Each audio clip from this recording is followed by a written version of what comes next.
everyone, welcome back to Interior Expat. I'm Bev Moncrief, and the video I'm sending out today is all about the finishes. We are really getting down to the wire on the house, and the guys have been spending the last couple of weeks working on the finishes. And what I mean by that is all the floor tile is in. It's a really beautiful porcelain ceramic tile. It looks like granite, it's gorgeous. And all the bathroom tile has been put in place. It too looks beautiful. It's just gonna be a really stunning spa bathroom. Wait till you see the tile and you'll see what I mean. In addition to that, Kobe has also started painting the house. Painting was a bit of a challenge because I had a hard time picking the colors. I went with a color first that I saw in someone's house. A friend of mine she's building a house too, and I went in and saw this paint color and I loved it. And then when we went to put it into the house, it just didn't work. It was a little bit too tan and dark. I don't know why, but it was just a different shade that didn't work for the house. So what I ended up doing is going with a pure white by Sherwin-Williams. It's a beautiful, crisp, clean color. And it's a great, just a base color to pop off with a bunch of decor. So that's why I chose the color you're gonna see in the video today. In addition to that, I wanted to do a pop of color on the arches. There's like those two arches in the middle of the house when you first come in the front door. Boy, I had Kobe putting up paint samples for days. And what ended up happening is I tried about four different colors, and we just really couldn't get anything to work.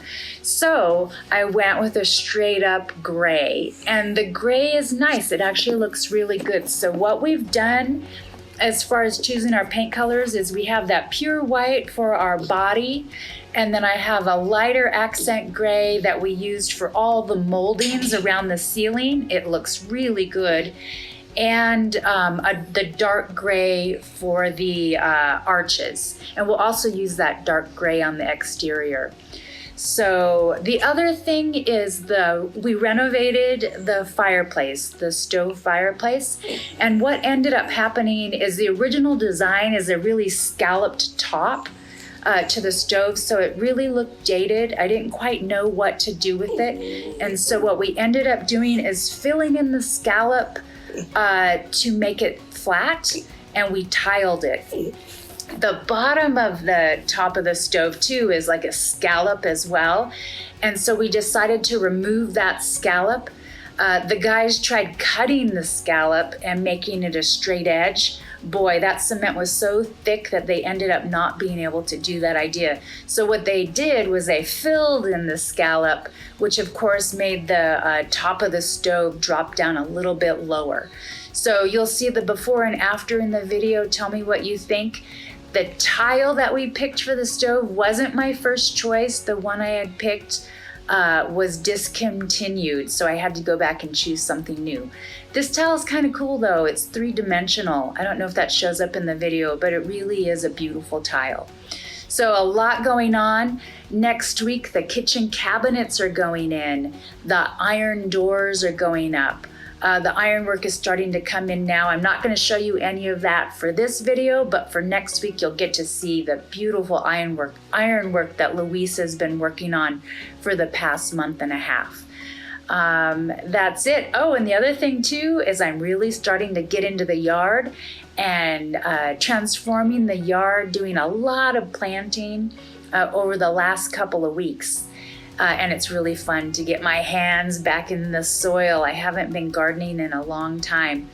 Oh, one more thing you'll see on this video. So on the front of the house was this really old terrace. So they were big, huge, rotted wood beams covered with this ceramic tile that were really old and moldy. And the way that they had built this little terrace cover was with two big, huge cement support columns. Oh my, what a job. They had to take that down with sledgehammers. And so I have some video footage of that as well. So we've taken that cover off, we've taken those columns down, and it really opened up the front of the house. And now you can see the big, beautiful tree that we have in the front yard. All right, I think that's it for now. I hope you enjoy the video, and hasta luego, everybody.